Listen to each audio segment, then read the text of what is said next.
Salam sepak bola, salam sehat, salam sejahtera, dan juga salam hormat saya kepada teman-teman netizen atau warganet yang merupakan viewers, subscribers, dan juga supporters dari channel YouTube Bola Bung Binder. Kemarin saya tidak bisa membuat konten karena saya super sibuk teman-teman. Tetapi hari ini, rencananya saya akan membuat dua konten. Dimulai dari konten pertama dulu, yaitu tentang dua pertandingan dari Serie A. Dua pertandingan yang melibatkan dua klub asal kota Milan. Yang pertama adalah Verona versus Inter, yang kedua adalah Milan versus Cagliari. Kita tahu kedua tim ini bersaing di papan atas musim lalu agar bisa menjadi juara. Ternyata yang menjadi juara adalah Inter, padahal sebelumnya Milan sempat berada di peringkat nomor 1 untuk waktu yang cukup lama. Dan season ini juga terlihat di dua match awal kedua tim ini tampil dengan pola menyerang, bisa mencetak gol, dan yang penting bisa meraih 3 poin. Inter di first match membantai Genoa. Milan di first match menang tipis lawan Sampdoria. Tapi mereka tetap konsisten. Di second match Inter bisa kembali menang. Juga saya pikir skornya telak lawan Verona dengan skor 1-3. Dan AC Milan bisa berpesta gol lawan Cagliari dengan skor akhir 4-1. Saya pernah membuat konten tentang favorit juara Serie A. Dan dalam konten tersebut kan teman-teman saya telah jelaskan bahwa kedua tim ini juga termasuk salah satu favorit juara dari Serie A musim ini. Saya jelaskan tentang Inter bahwa karena mereka ditangani oleh Inzaghi yang juga sudah memahami peta kekuatan di Serie A dan juga taktiknya yang mirip dengan Antonio Conte, tentu tidak akan sulit bagi para pemain Inter untuk beradaptasi secara permainan di atas lapangan. Dan itu yang memang terjadi. Milan saya jelaskan bahwa karena pelatihnya masih sama dan juga mereka membeli atau juga mengontrak pemain-pemain yang memang mereka butuhkan, ya maka tentu penampilan dari tim ini juga akan stabil. Dan ternyata itu juga yang terjadi teman-teman. Memang saya tidak selalu benar, tetapi saya sering benar. Oke, so saya pertama-tama ingin membahas pertandingan antara Hellas Verona versus Inter Milan. Ini bukanlah pertandingan yang mudah bagi Inter. Kita tahu Verona adalah tim yang jago di kandang sendiri. Dan memang terbukti ya bagaimana Verona juga mempersulit Inter Milan. Kalau memang secara statistik Inter Milan unggul jauh, tapi secara permainan Verona pun memberikan perlawanan yang dahsyat. Dari line up, kita lihat bahwa Inzaghi tidak melakukan perubahan yang besar. Hanya Sensi yang kali ini tidak dimainkan dari awal dan digantikan dengan Lautaro Martinez yang bermain sebagai second striker. Formasi still the same. Ya artinya memang Inzaghi ini tidak ingin mengganggu ya irama permainan yang telah dibentuk oleh timnya di first match. Karena dia hanya melakukan satu pergantian tuh, yaitu Martinez saja yang masuk ke line up. Sisanya adalah pemain yang sama yang main di first match. Dan juga salah satu keuntungan dari Inter bahwa mereka juga membeli pemain-pemain yang sudah lama bermain di Serie A. Seperti Hakan Çalhanoğlu, kemudian Edin Dzeko, dan sekarang mereka juga punya Korea. Memang ada Dumfries juga, tapi saya pernah jelaskan bahwa Dumfries itu belum tentu akan cepat beradaptasi di Serie A. Di Belanda sih dia bagus, di tim nasional di Liga Belanda juga bagus, but Serie A is a different thing. Dia harus belajar bagaimana caranya juga bertahan. Maka itu, Inzaghi masih memilih Matteo Darmian yang untuk bermain dari awal di posisinya yang seharusnya nantinya ditempatkan oleh Dumfries. Dan Ivan Perisic yang menurut saya salah satu pemain penting di Inter. Ya, bagus juga Inter masih mempertahankan Ivan Perisic karena pernah ada rumor bahwa kontraknya akan diputus atau mungkin juga dia akan dijual ke klub lain. Secara permainan ya jelas Inter mendominasi teman-teman. Dari menit-menit awal juga mereka sudah melakukan tekanan ke defense dari Verona. But the problem is para pemain terlalu terburu-buru melepaskan umpan. Jadi itu memudahkan juga para pemain Verona untuk bisa mengantisipasi umpan-umpan yang dilepaskan oleh para pemain Inter yang menuju ke dalam kotak penalti. Inter mendapatkan satu peluang berbahaya dari Martinez. Tapi setelah itu, yang mencetak gol kita lihat adalah Verona melalui Ivan Ilicic. Memanfaatkan kesalahan dari Handanovic. But what a great goal. Dia lob bola itu atau chip ya, bola itu di atas Handanovic yang keluar dari garis gawangnya. So Inter have to respond. Saya pikir bahwa Inzaghi akan melakukan pergantian pemain di awal babak kedua. Ternyata tidak. Dia tetap memainkan pemain yang sama dulu dan Martinez bisa mencetak gol. Saya pikir ini adalah gol yang bagus ya dari Martinez. Jika saya tidak salah tuh Perisic yang melakukan lemparan ke dalam dan ada sedikitlah gangguan yang diberikan Dzeko ke pemain belakang Verona, sehingga juga kita lihat bola bisa mengarah ke Martinez dan Martinez bisa melakukan finishing yang baik dengan kepalanya. Kemudian memang Inter tetap menekan, tapi justru saya melihat Inter bermain agak agresif di pertandingan ini. Itu yang menyulitkan mereka juga untuk fokus ke permainan dalam urusan membongkar pertahanan dari Verona. Dan Martinez akhirnya ditarik, saya pikir ini adalah keputusan yang memang bijak karena Martinez juga sulit mendapatkan ruang bebas, mungkin juga karena baru kali ini dia kembali bermain sebagai starter dan juga dia mendapatkan kartu kuning. Yang masuk nih teman-teman, Di Marco masuk menggantikan Perisic, kemudian Vidal masuk menggantikan Brozovic, dan ini dia pergantian yang memang tepat. Correa masuk menggantikan Martinez. So, what can Correa do? Correa memang perannya itu sebagai second striker, tapi Correa punya ketajaman. Jadi memang pada saat Correa mendapatkan posisi yang menguntungkan, dia akan punya peluang mencetak gol yang lebih baik. Dan tentu itu yang dia lakukan. Dari first goal yang dia cetak untuk dirinya, ya kan, di debutnya. Jadi ini hebat juga Inter ya.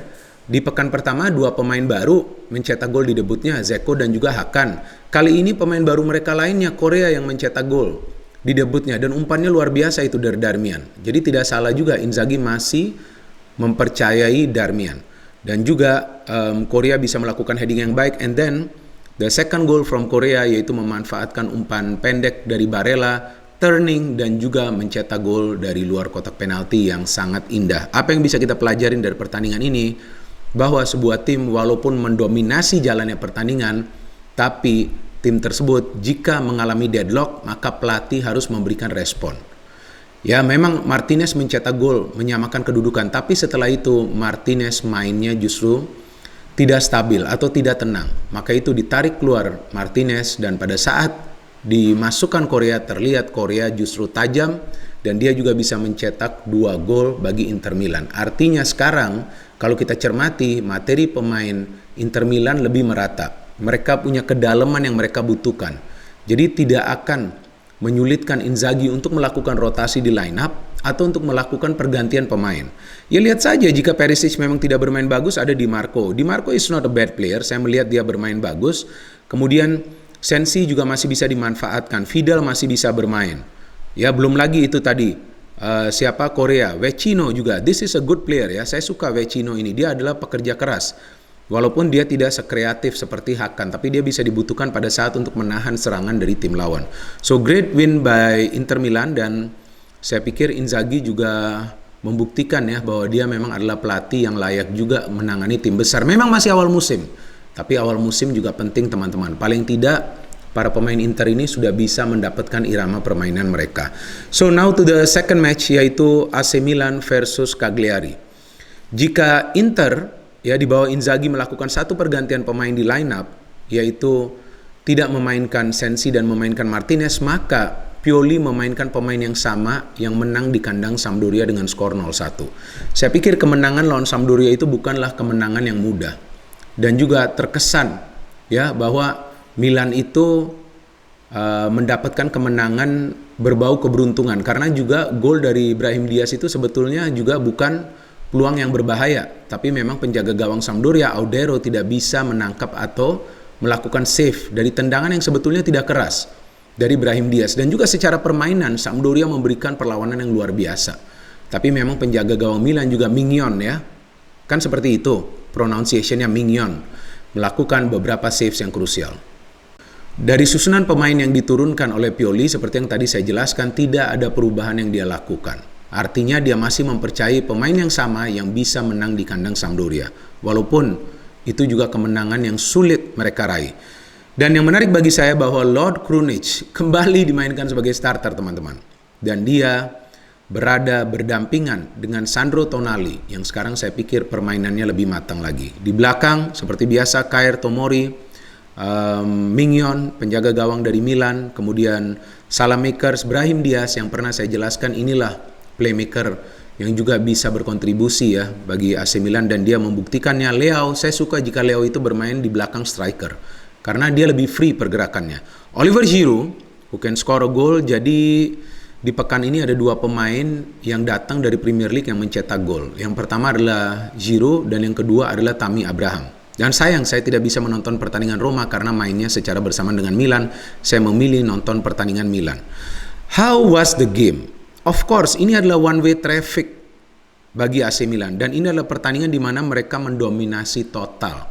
Mereka menciptakan belasan peluang yang berbahaya. Mereka juga mendapatkan banyak peluang besar yang berbahaya. Tapi memang yang menjadi persoalan bagi Milan juga mereka masih beradaptasi dengan kehadiran Oliver Giroud.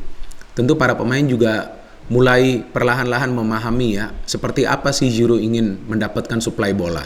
Dan memang itu yang bisa mereka lakukan di pertandingan ini. And Sandro Tonali bisa mencetak gol dari free kick kan, mengingatkan saya kepada Andrea Pirlo teman-teman. Memang dari kualitas tentu Tonali kalah dari Pirlo, tapi eksekusi free kicknya itu mengingatkan saya kepada Pirlo. Luar biasa eksekusi free kicknya. Dari sudut yang sulit sebetulnya. And salah satu ini taktik dari Cagliari yang berhasil yang saya perhatikan adalah umpan-umpan silang mereka. Dan ada sedikit kesulitan bagi Milan seperti juga lawan Sampdoria dalam mengantisipasi umpan-umpan silang tersebut. Dan Cagliari bisa mencetak gol melalui Deola, memanfaatkan umpan silang dari Pedro, dan dia juga bisa mencetak gol menjebol gawang dari Mignon, di mana Mignon juga sulit untuk bisa menahan bola tersebut. And then kita lihat bahwa Rafael Leao memang sih syutingnya yang keras itu sempat terkena Brahim Diaz, tapi memang dia yang dikasih gol. Kita juga bisa perhatikan peran dari Hernandez yang melakukan overlap yang begitu baik. And then Oliver Giroud, ini menurut saya adalah gol yang indah juga di pertandingan ini, selain juga gol dari Tonali di mana Brahim Diaz yang merancang serangan dan dia juga bisa memberikan passing yang akurat. Jadi memang supply bola ke Giroud harus bagus. Dan Giroud finishing yang memang keren menurut saya. So, what can Milan do? Sudah 3-1 nih. Udah bertahan saja, mana bisa bermain di kandang sendiri. Ada penonton yang hadir, mereka gas terus. Dan akhirnya Giroud bisa mencetak gol lagi dari penalti. Ada peran juga dari Brahim Diaz yang melakukan shooting tadi. Ada salah seorang pemain dari Cagliari ya, handsball, ada gerakan tangannya jika saya tidak salah, Strootman ya. And Giroud bisa convert penaltinya dengan baik. Di babak kedua, memang Pioli ada melakukan beberapa pergantian pemain seperti Rebic dimainkan, Florenzi pemain baru nih ya, jika saya tidak salah dipinjam dia. Dan Roma, kemudian Benacer ini yang saya lagi tunggu loh. Ini sebenarnya Benacer ini juga bisa diandalkan loh untuk memberikan pergerakan-pergerakan dari lini tengah dan juga maju sesekali untuk mendukung serangan. Tapi saya melihat bahwa di babak kedua ini juga sebetulnya Milan mulai sedikit ngerem. Mereka berhati-hati. Mereka tidak ingin juga kemasukan gol. Mereka juga ingin menjaga selisih gol mereka. Dan mereka akhirnya bisa menyelesaikan pertandingan ini dengan skor telak 4-1. Apa yang bisa kita pelajarin dari pertandingan ini? Bahwa mesin dari Milan di lini tengah itu harus berfungsi secara normal. Dan juga efektif serta efisien. Dan itu berhasil di match ini. Brahim Diaz bisa kasih assist. Karena Brahim Diaz ada handsball dari pemain Cagliari dan Milan mendapatkan penalti, and Rafael Leao juga pergerakan-pergerakannya yang muncul dari second line juga sangat berbahaya. Dia bermain lebih free lagi, dia juga bisa mencetak gol. Tonali juga bisa mencetak gol walaupun dari free kick, tapi tetap saja pemain-pemain yang berada di second line bagi Milan bisa perform di pertandingan ini, dan itu sangat penting bagi Pioli. Zlatan belum bermain, mungkin dengan Zlatan bermain nanti dia akan lebih banyak dirotasi di line up bersama juga dengan Oliver Giroud, karena dua pemain ini akan diandalkan sebagai single striker di formasi 4-2-3-1. Jika Inzaghi mengandalkan formasi 3-5-2 secara teori, walaupun secara permainan ada satu striker yang turun ke belakang, tetapi Milan mengandalkan formasi 4-2-3-1 di mana akan ada satu gelandang bertahan yang akan juga membantu serangan, yaitu Tonali. Dan juga Kessie yang masih menunggu untuk masuk ke lineup. Kita tunggu saja nanti bagaimana jika Kessie juga ikut nanti bermain, mulai dari lineup, mulai dari starter, dan juga Vivet bagaimana persaingan di Serie A musim ini yang saya pikir akan berjalan sangat ketat. Terima kasih banyak kepada teman-teman yang telah menonton dan mendengarkan analisa saya ini. Please give your comments. No hate, only football. Salam sepak bola.